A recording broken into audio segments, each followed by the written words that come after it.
So it's 8 o'clock. I just woke up, and today will be productive. I promise that. So it's 11 o'clock. Well, closer to 10:30. And that's 10 minutes fast. Well, maybe more like 15 minutes fast. But I shouldn't be surprised that this is taking longer than I thought. But I just wanted to draw attention to something, which is strawberries. I picked up some strawberries yesterday. Quite a few of them, as you can see. It's actually 3 containers worth. I've got them washed, and they're going to dry, and I will put them in those containers and then put them in the fridge. I guess we started this journey back in October, um, and I was looking for strawberries, and I couldn't find any. And I blamed it on the weather in California. Those strawberries are from Florida. And I guess I went into a long rant about how they buy them, they overprice them, and they can't sell them. But I guess the prices in California went a little bit too high. So I got some fresh ones. They were reasonably priced. The three of it was about $2.45 each, so about $2.50 a container. I will pay up to $3 a container of strawberries. And so I have some strawberries in my smoothie. Real strawberries. It's nice. I guess I haven't had them well, it's January. That was October, so it's been over 2 months since I got some real strawberries here. So that's a nice change. Something I've noticed about there's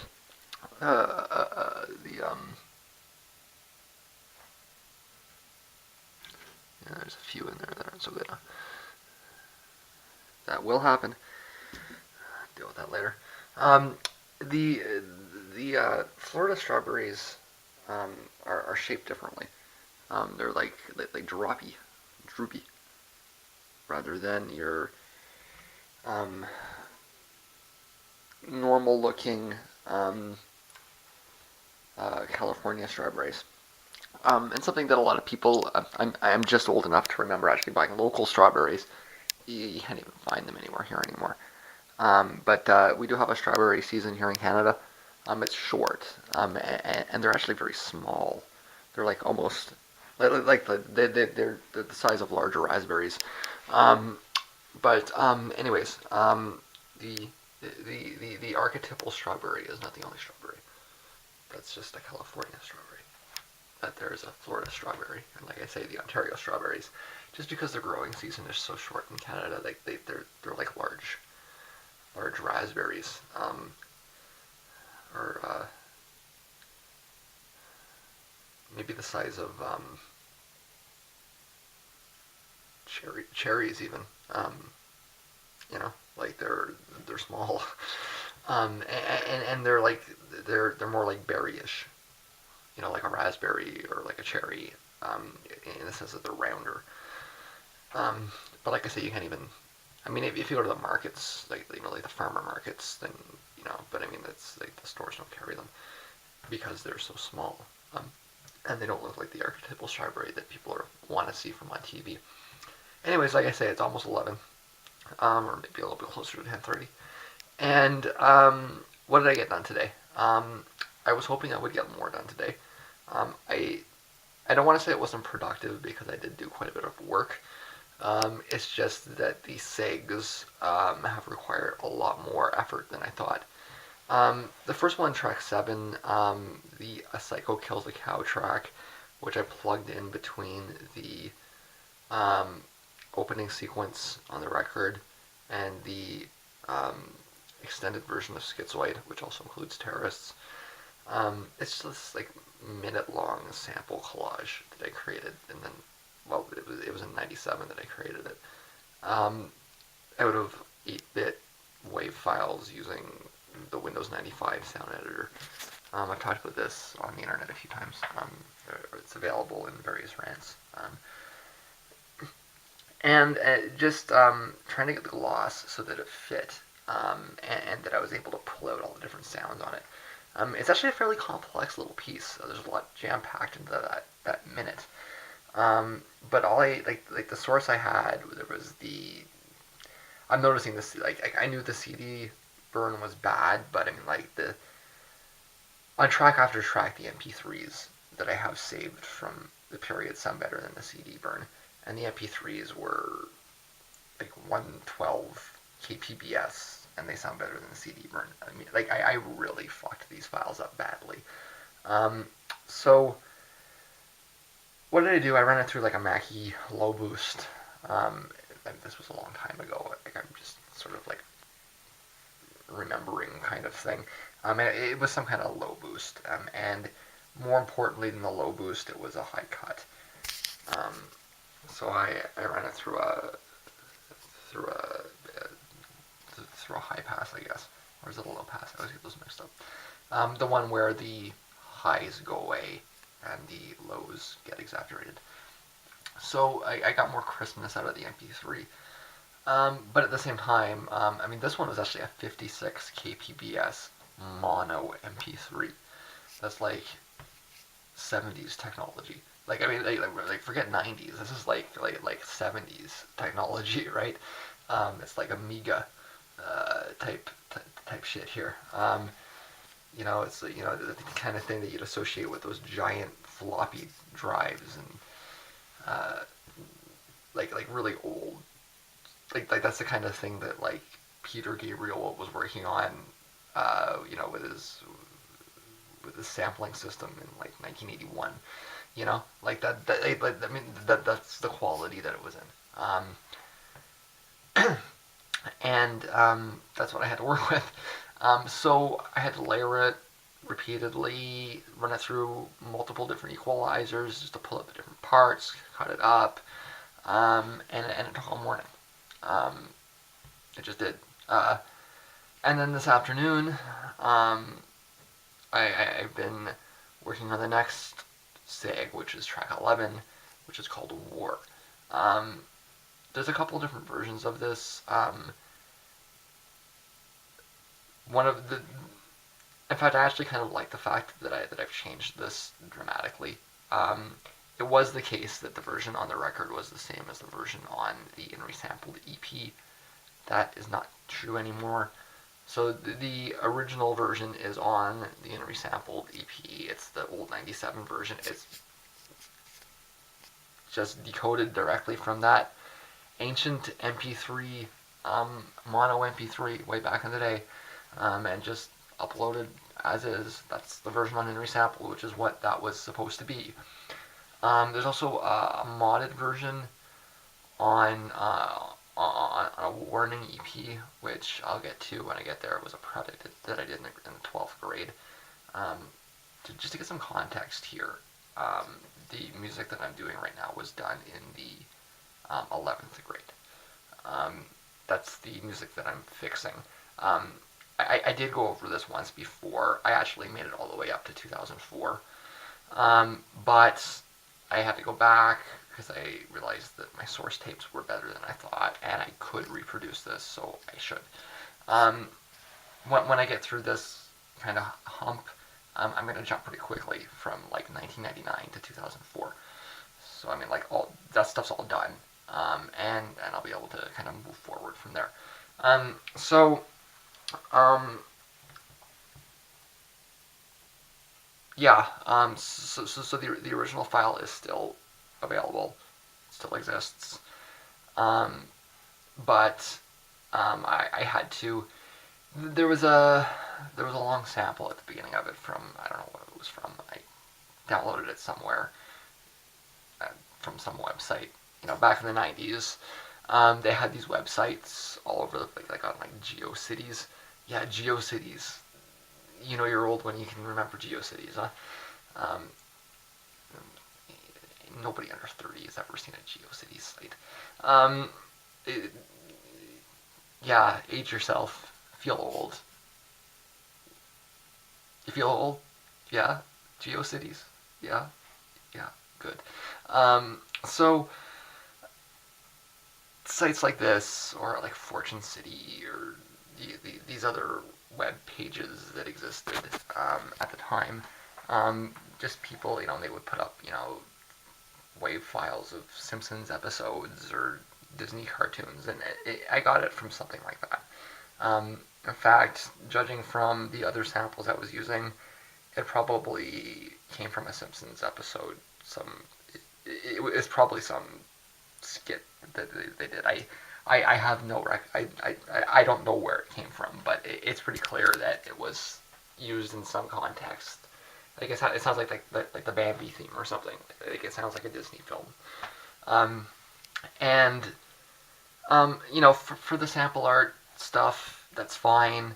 And there is sample art on the record, but I feel uncomfortable with.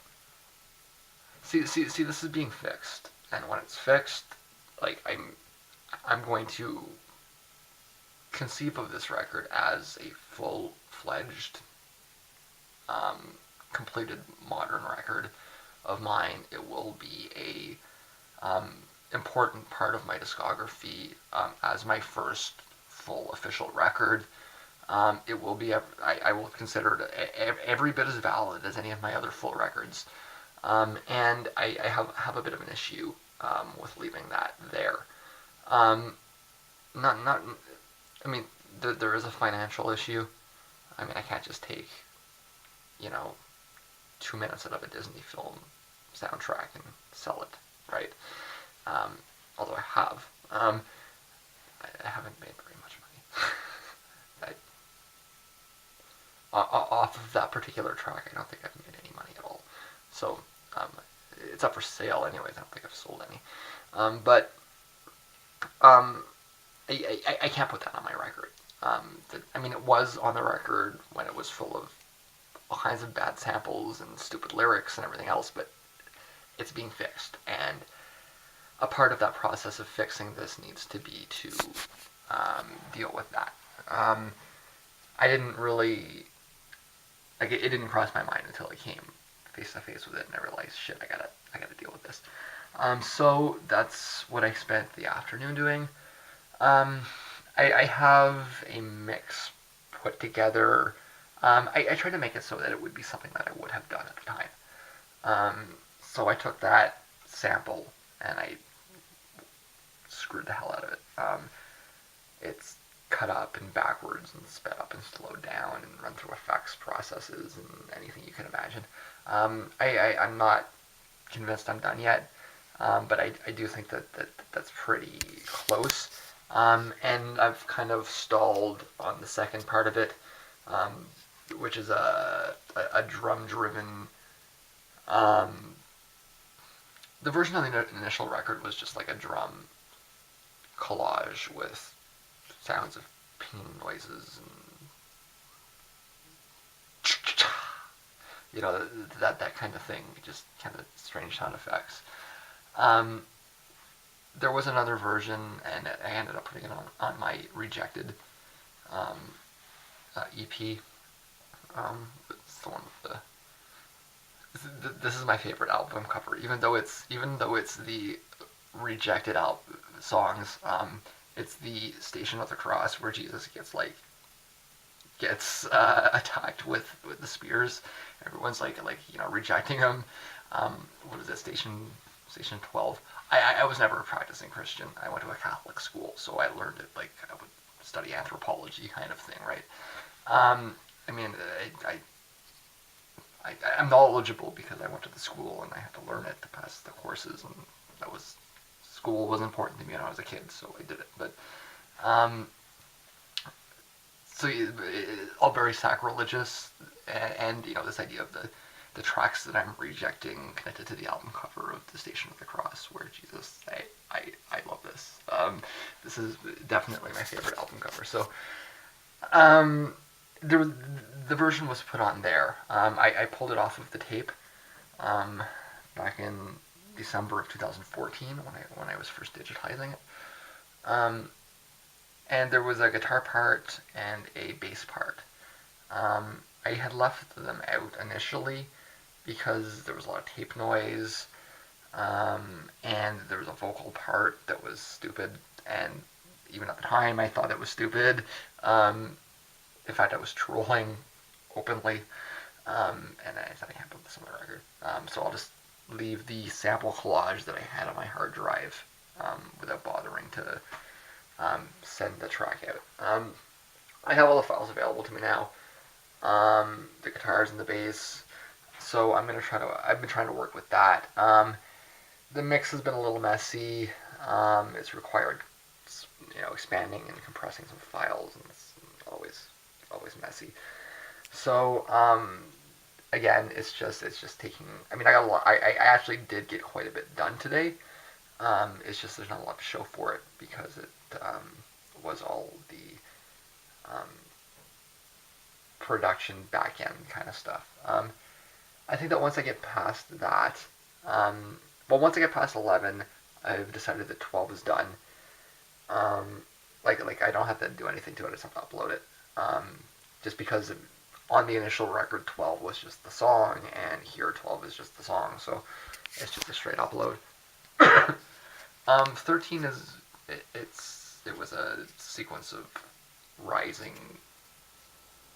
I had a little noise, and I ran through a sampler that I ran through a sequence of on a sampler. Sampler is when you take a little piece of sound and you connect it to a keyboard, and a sequence is when you tell the keyboard what notes to play. So it was just running off a scale, a chromatic scale, and it catches up because it moves faster as it goes. As the pitch moves, it moves faster. It's just kind of like a sci-fi sound effect, and it's only like 45 seconds long. I don't think I'm going to do much to that, although I gotta listen to it and see how it glosses in, and I may end up doing the same thing, running it through sub basses and high EQ shelves and all those kinds of things. But 14 is I just have to cut the metronome out of the front of it. 15 is the same thing. I don't know. Listen to it. 16 I gotta play around with a little bit at the end, but I mean that's a short. That is a short process, I'm sure of. 17 is again I gotta mess with it kind of thing. 18 is a straight upload, although I may cut a couple of seconds of silence out of the end.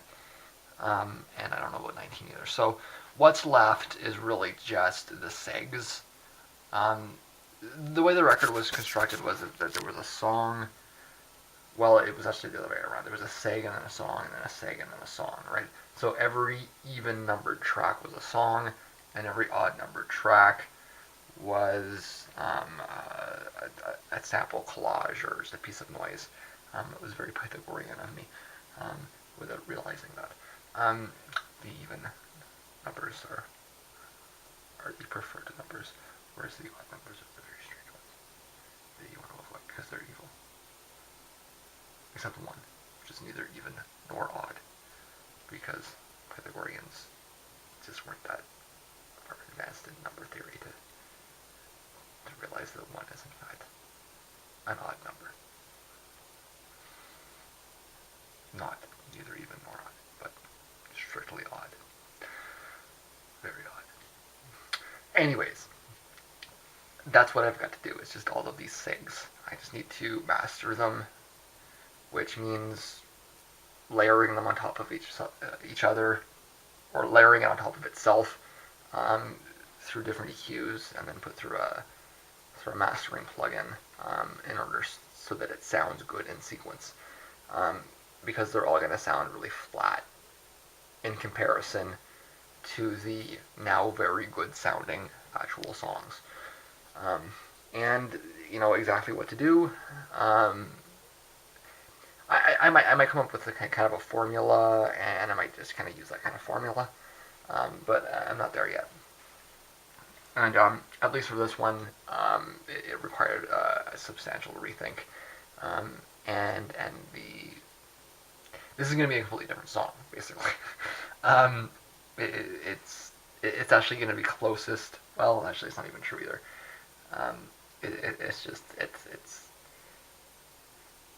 It's the song. It's a reinterpretation of it. The other segs are not going to be like that. They're just going to be straight remasters. So I've rambled for 20 minutes now. I'm glad I have strawberries, so I'm going to go